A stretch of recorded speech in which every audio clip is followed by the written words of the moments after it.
Hello students, I hope आप सब बहुत अच्छे होंगे। मैं हूँ दिव्या और मैं आपका वेलकम करती हूँ क्रेजी मैथ्स चैनल में। बच्चों, हमने लास्ट क्लास में इसकी एक्सरसाइज 2.2 कंप्लीट कर ली थी। लास्ट क्लास में हमने इसकी एक्सरसाइज 2.2 कंप्लीट कर ली थी। अब हम करेंगे 2.3। 2.3 में हमारे पास क्या है? 2.3 में हमें क्या करना है? विभाजन विधि से हमें शून्य निकालने हैं। कौन सी विधि यूज करेंगे? अब हम विभाजन विधि, एल्गोरिदम की विभाजन विधि, जिसमें हम किसी संख्या को भाग करते हैं। ये देखिए, इस तरह से हमारे पास इक्वेशन होती है कि आपको इसे इससे भाग करना है और भागफल निकालना है। ठीक है, तो ये होती है हमारी विभाजन विधि। अब देखिए, जैसा कि हमने अभी तक जो द्विघात बहुपद किए उसमें क्या था, हमने गुणनखंड करके उसके शून्यक निकाले। सेम चीज हम यहाँ करते हैं। यहाँ अगर हमारे पास त्रिघात बहुपद है तो उसमें हम क्या करते हैं? विभाजन विधि करके जो भी भागफल आता है उसके गुणनखंड करते हैं, क्योंकि वो जो भागफल आता है, जो भी त्रिघात बहुपद का भागफल आता है, वो क्या होता है? एक द्विघात बहुपद होता है और उसके गुणनखंड करके हम शून्यक निकाल सकते हैं। ठीक है, अब देखिए, जैसे कि हमारे पास कोई इम्प्रॉपर फ्रैक्शन होती है, हम उसे डिवाइड करते हैं, इस तरह से करते हैं। ठीक है, अब इसमें हम क्या लिखते हैं कि 4 to the 8 plus 1 is equal to 9। इस तरह से होता है। अब इसमें किसको क्या कहते हैं? इसे बोलते हैं शेषफल, RX। शेषफल मतलब रिमाइंडर यानी RX। ठीक है, ये होता है हमारे लिए भागफल, जिसे हम बोलते हैं QX, क्वोशिएंट। ठीक है, भागफल को बोलते हैं क्वोशिएंट। ये होता है हमारे लिए भाजक, और ये जो नंबर है ये होता है हमारे लिए भाज्य। भाजक GX, भाज्य PX, भागफल QX, शेषफल RX। ये होती है हमारी इक्वेशन। तो हम इसे किस तरह से लिख सकते हैं? ये देखिए, 9 कैसे मिलेगा? 4 to the 8 plus 1 यानी 9 PX कैसे मिलेगा? GX को QX से मल्टीप्लाई कीजिए और उसमें RX को ऐड कर दीजिए। अब देखिए, ये हमारी एक इक्वेशन है, ये हमारे लिए एक फॉर्मूला है जिसे यूज करके इसमें से वो जिसका इस्तेमाल करके वो हमसे कुछ भी पूछ सकता है। जैसे हमें वो कोई 2 चीज दे देगा और तीसरी चीज पूछ लेगा, कोई 3 चीज दे के चौथी चीज पूछ सकता है। मतलब कि इसमें से वो हमें कुछ भी देकर, किसी की भी वैल्यू देकर किसी की भी वैल्यू पूछ सकता है। इसलिए आपको ये अच्छे से पता होना चाहिए। अब देखिए, PX क्या है? भाज्य इज इक्वल टू भाजक गुणा भागफल प्लस शेषफल। इस भागफल विधि में आपको ये फॉर्मूला अच्छे से पता होना चाहिए। इस चीज को हमेशा याद रखिए, बस PX, GX, QX, RX। ठीक है, तो हमें इजीली इसको सॉल्व करने में इसे सॉल्व करने में बहुत आसानी होगी। अब आपने ये चीज समझ ली है कि किस तरह से हम इसमें फॉर्मूला लगाते हैं। अब देखिए, भागफल विधि करते कैसे हैं। ये होती है हमारी विभाजन विधि के लिए फॉर्मूले की equation, PX is equal to GX multiply QX plus RX। अब यहाँ पर आप एक बात हमेशा याद रखिएगा कि जो हमारा RX है वो 0 भी हो सकता है और GX से छोटा भी होता है। हमेशा जो RX होगा या तो वो 0 के इक्वल होगा, या उसकी जो भी घात निकलेगी या जो भी नंबर निकलेगा वो GX से हमेशा छोटा ही होता है, कभी बड़ा नहीं हो सकता। GX कभी भी 0 के बराबर नहीं होता। GX is not equal to 0। ठीक है, ये चीज हो गई। अब हम स्टार्ट करेंगे इसकी विभाजन विधि। विभाजन विधि करना वैसे कोई मुश्किल बात नहीं है, बस थोड़ी सी ट्रिकी होती है। उस ट्रिक को ही हम आज सीखेंगे। देखिए, जैसे कि हमें पता है हमारी कोई घात है x की 3। अब हमारे पास x की घात 2 है। अब हम चाहते हैं कि ये x की घात 2 x की घात 3 बन जाए, तो हम क्या करेंगे? इसमें एक और x की घात को जोड़ देंगे, यानी कि हम x की घात 2 के साथ x की घात 1 को गुणा कर देंगे। यही चीज करेंगे तो हमें क्या मिल जाएगा? x की घात 3। बिकॉज जब दो सेम नंबर्स मल्टीप्लाई हो रहे हो तो उनकी घातें जुड़ जाती हैं। यही चीज अगर दो सेम नंबर्स आपस में डिवाइड हो रहे हो तो उनकी घातें माइनस हो जाती हैं। ठीक है, क्योंकि हमें पता है हम मल्टीप्लाई जब करते हैं तो उसमें हम प्लस करते हैं और डिवाइड में हमेशा सब्ट्रैक्ट करते हैं, इसीलिए। तो आपको विभाजन विधि में बस यही याद रखना है कि हमें घात इक्वल करनी है। अगर हमें x की घात 4 दी हुई है और जो भी उसका डिवाइडेड वाला पार्ट है जिससे भी हमें उसे भाग करना है, अगर वो x की घात 2 दिया है तो हमें इसे 4 बनाना है। तो 2 में हम कितने जोड़े कि 4 बन जाए?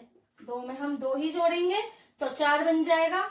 दूसरी चीज, अगर हमें 2x² दिया है और हम भाग कर रहे हैं x से, हमें इस x को इसके बराबर बनाना है। तो हम क्या करेंगे, देखिए x की घात यहाँ कितनी है? 1 यहाँ है। तो x में हमें कितनी घात जोड़नी होगी? 1 हमारे पास ऑलरेडी है, 1 हम जोड़ देंगे। और हमें यहाँ 2 भी चाहिए, यहाँ तो कुछ है ही नहीं तो यहाँ हम 2 भी कर देंगे। तो इसका मतलब है हम x को 2x से मल्टीप्लाई करेंगे तो हमें 2x की पावर 2 मिल जाएगी। बस हमें इतना ही याद रखना है कि इस नंबर को हमें इसके बराबर बनाना है। तो जो जो भी उसमें कम होगा उससे हम मल्टीप्लाई करेंगे, या मल्टीप्लाई करना पड़ा तो मल्टीप्लाई, प्लस माइनस जो भी करना पड़े वही करेंगे। तो देखिए सबसे पहले हमने क्या सीखा कि भाज्य बराबर होता है भाजक गुणा भागफल प्लस शेषफल, जिसमें हम भाज्य को px, भाजक को gx, भागफल को qx और शेषफल को rx कहते हैं।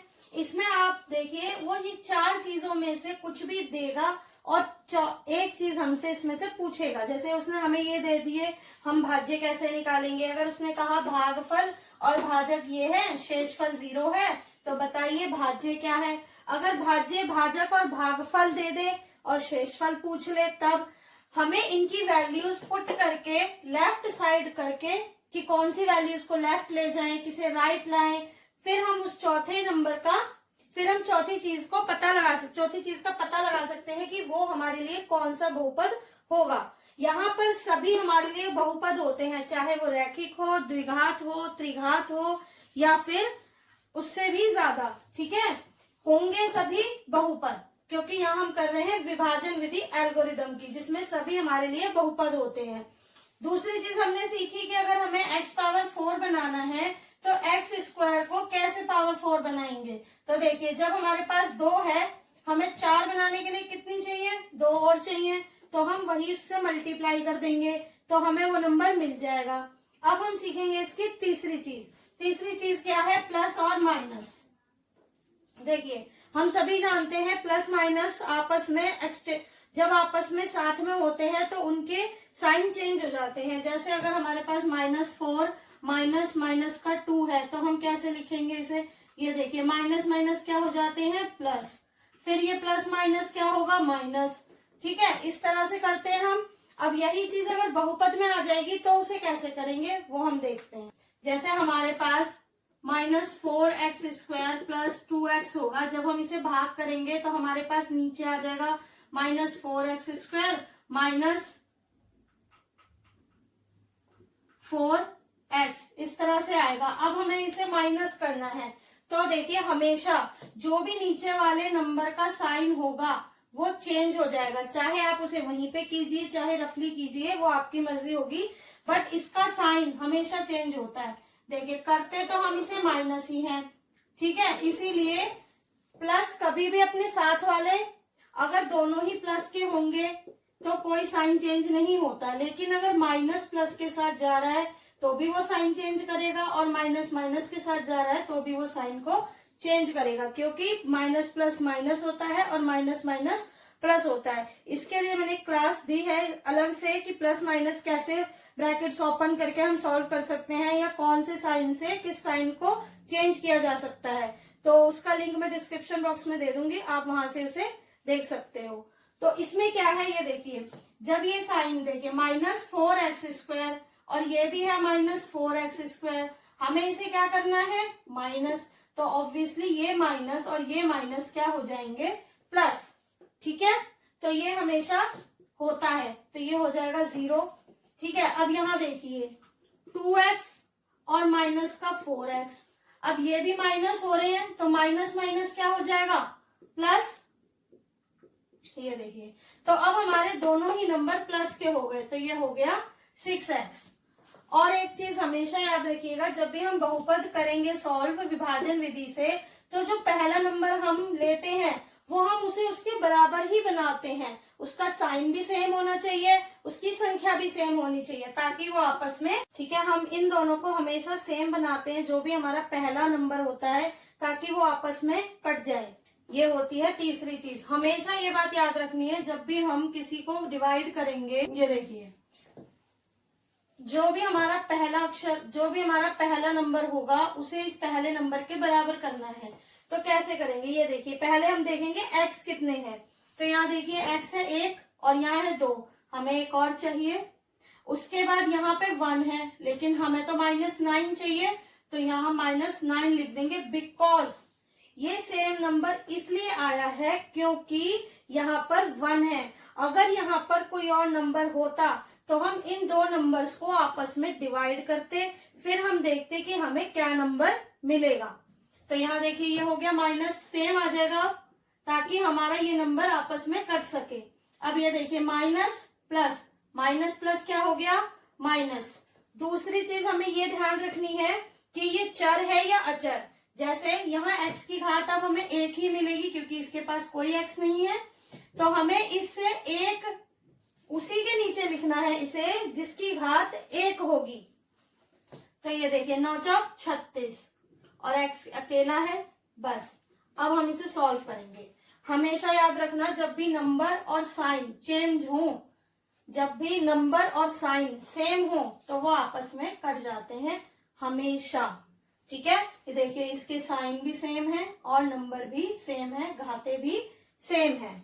अब यहाँ देखिए हमें पता है पहले क्या है प्लस का 9x, फिर क्या है माइनस का 36, लेकिन मैंने आपको बताया था कि नीचे वाले साइन चेंज हो जाते हैं। अगर वो माइनस है तो वो प्लस बन जाएगा, अगर वो प्लस है तो माइनस बन जाएगा। अब यहाँ देखिए दोनों ही नंबर प्लस के हैं, हम इन्हें प्लस कर देंगे तो हो गया 45x और ये +3 एज इट इज आ जाएगा। ठीक है, अब यहाँ देखिए यहाँ x कितना है 1, यहाँ भी 1 है, हमें एक ही x चाहिए। अब हमें ये देखिए यहाँ 1 मतलब हमें x नहीं चाहिए। अब देखिए नंबर यहाँ 1 है, यहाँ 45 है तो 45। अब ये देखिए 45 को जब 1 से करेंगे तो 45, बिकॉज प्लस का चाहिए था तो हमने प्लस ही बनाया है। x देखिए अकेला ही है। यहाँ देखिए 45 को हम 4 से मल्टीप्लाई करेंगे तो कितना आया 160। प्लस प्लस प्लस ही होता है। अब ये तो सेम है, कट गया। ठीक है, अब यहाँ देखिए ये 3 क्या है प्लस का है, लेकिन 160 का साइन चेंज हो जाएगा। तो जब हम इसे माइनस करेंगे तो हमें मिलेगा 157। अब यहाँ देखिए क्योंकि दोनों में से बड़ी संख्या हमारी माइनस की है इसलिए आंसर भी माइनस में ही आएगा। तो इसीलिए जब भी आप लोग भागफल विधि करेंगे तो आपको ये 3 चीजें पता होनी चाहिए कि किस तरह से होंगी, तभी भागफल विधि इजी होगी। अच्छा यहाँ पर देखिए अगर मान ली अब हमारे ये है भाज्य यानी px,